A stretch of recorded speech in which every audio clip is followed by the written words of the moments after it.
연정신 보살이라는 분은 남편이 하는 사업이 부동산 중개업이 있는데요. 그걸 남편이 이제 돈을 벌게 하기 위해서 열심히 도왔어요. 자기도.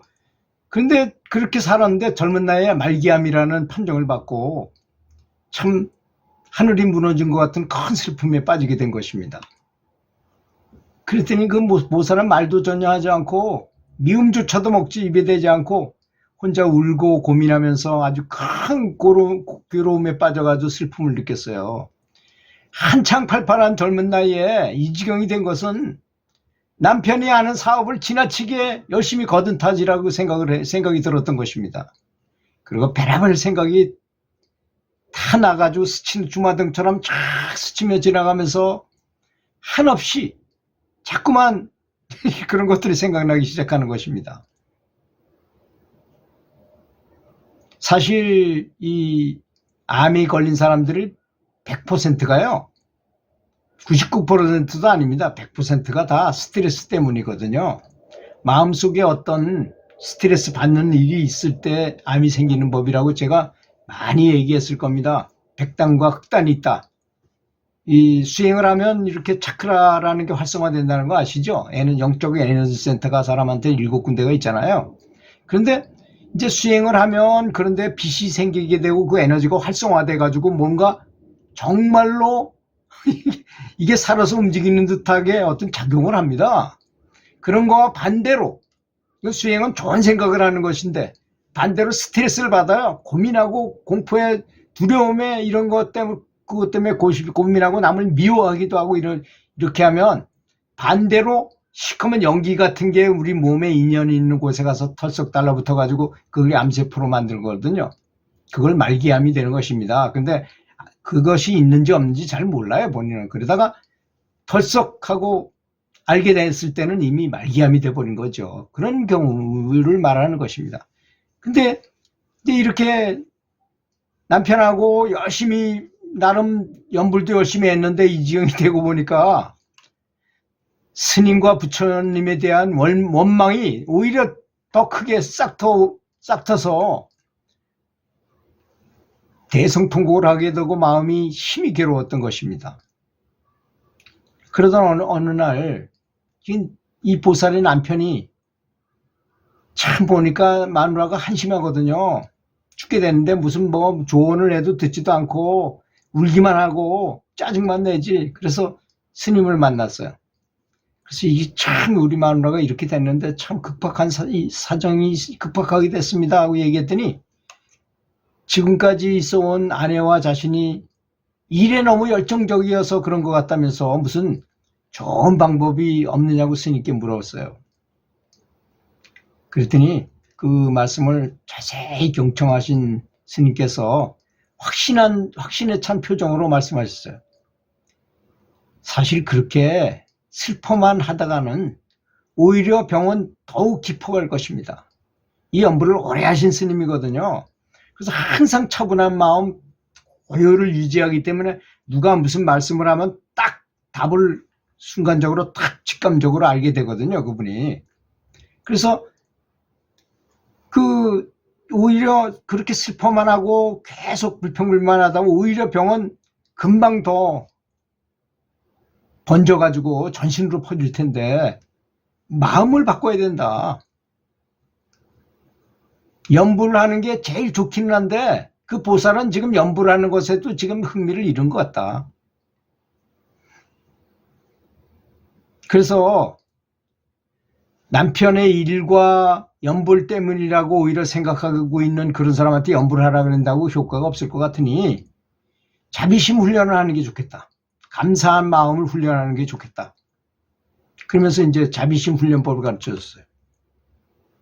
사무량심을 현대어로 간단하게 한 가지로 축약을 한다면 매사에 감사하는 것이라고 요약할 수 있으니까 쉽게 생각하라. 그냥 감사하면 된다고 생각하고 감사 연습은 이렇게 그냥 생각으로만 하는 것보다 글로 써서 하는 것이 가장 더 효과가 좋다 이거야. 손이 밖으로 나온 뇌라는 말이 있어요. 그래서 손으로 쓰면 뇌까지도 움직이는 거니까. 그래서 노트 한 권하고 볼펜 하나하고 사다가 부인한테 주면서 잘 달래가지고 감사한 것을, 가장 감사하는 것부터 감사한 것을 쫙 적어보라고 이렇게 한번 그런 걸 한번 해야게 해라고 부탁을 했어요. 그랬더니 그 말씀을 들으니까 충분히 이해가 가고 맞는 말이잖아요. 그래서 남편은 노트와 볼펜을 사가지고 아내에게 갔어요. 그래서 그러면서 노트하고 볼펜을 내놓으면서 아주 간곡하게 얘기를 했어요. 스님한테 말씀하신 내용대로 스님이 그러는데 당신이 내 일 하느라고 바쁘고 뭐 연불도 하고 했는데 그래도 이런 병이 걸린 걸 가지고 원망하고 그런다 그러니까 당신이 연불을 해야 될 사람인데 연불 때문에 이런 병이 났다고 생각하는 사람한테 연불하는 게 되겠느냐. 오히려 매사에 감사하는 마음을 갖는 것이 지금 중요하다는 것입니다. 당신은 지금 뭐 불평불만하기 때문에 그런 게 생겼기 때문에 그 마음을 돌리는 게 더 중요하다고. 그러니까 그건 생각으로 잘 안 되니까 쓰는 게 좋겠다. 그래서 스님이 이걸 갖고 와서 좀 써보라 그러니까 당신 한번 좀 써봐. 그러면서 이제 나갔어요. 남편이 방을 나간 다음에 한참 동안 깊이 생각해 보니 정말로 이대로 자기가 불평불만만 하다가는 당장 죽을 것 같은 생각이 들잖아요. 본인이 더 잘 알아요, 사실. 그래서 그랬다는 것도 듣고 그때는 열받아서 뭐 말은 못하지만 그 아무도 없는데 자기 혼자 생각해보면 그렇거든요, 사실. 그런 생각이 들거든요. 그래서 생각나는 대로 한 가지, 두 가지 쓰기 시작했어요. 평범하고 사소한 일부터. 그리고 감사해야 할 사람들이 얼굴이 떠올랐어요. 참 많잖아요. 부모님으로부터 부모님이 나를 태어나게 해서 나를 먹이고 입히고 재우고 이렇게 했던 거 기저귀 갈아주고 뭐 키워주고 먹여주고 정말 많지요. 따지고 보면. 그래서 주마등처럼 싹 스쳐가는 거야. 그래서 그 가까운 사람부터 찾아다니면서 그걸 쓰는 거야. 그걸 감사한 것에 대해서 하나 썼어요. 그리고 보니까 또 실제로도 가까운 사람들을 찾아가. 평상시에 옆집에 영희 엄마 또 나한테 잘해줬던 것에 대해 감사하다고 가서 얘기를 하고, 그 다음날 또 누구네 집에 가서 얘기하고, 다음 또 이쪽에 가서 얘기하고, 또 누가 감사했던 저 아파트 청소하는 아줌마하고 나하고 친했는데 그 아줌마가 나한테 늘 웃으면서 인사 잘해주는 그 고맙다고 해서 뭐 과자도 하나 사다 주면서 같이 대화도 하고, 이렇게 계속 이렇게 했더니 점점 통증이 사라지고 다리에는 웬일인지 힘이 생기기 시작했던 것입니다.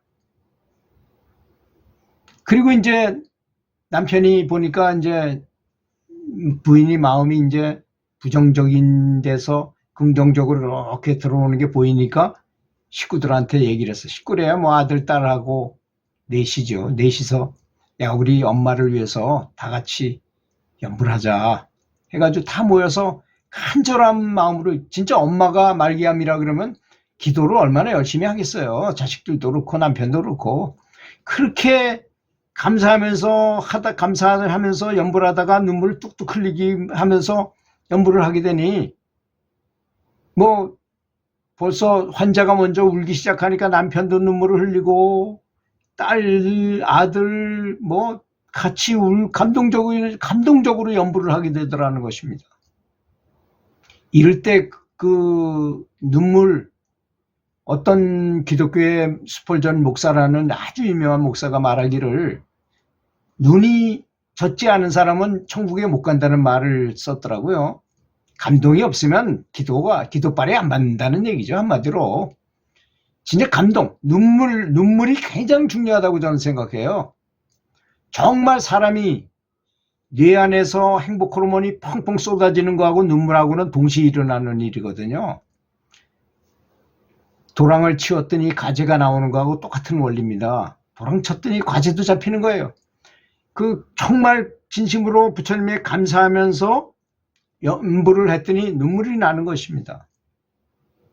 그러면 연불에 대한 효과가 있겠습니까? 없겠습니까? 당연히 있죠. 당연히. 감동으로 울면서 함께 연불한 것이 21일, 3주잖아요. 3주는 굉장히 중요한 날짜입니다. 가서 검사를 받았는데 의사가 깜짝 놀라는 거야. 왜? 암세포가 하나도 없이 완전히 사라져 버린 것입니다.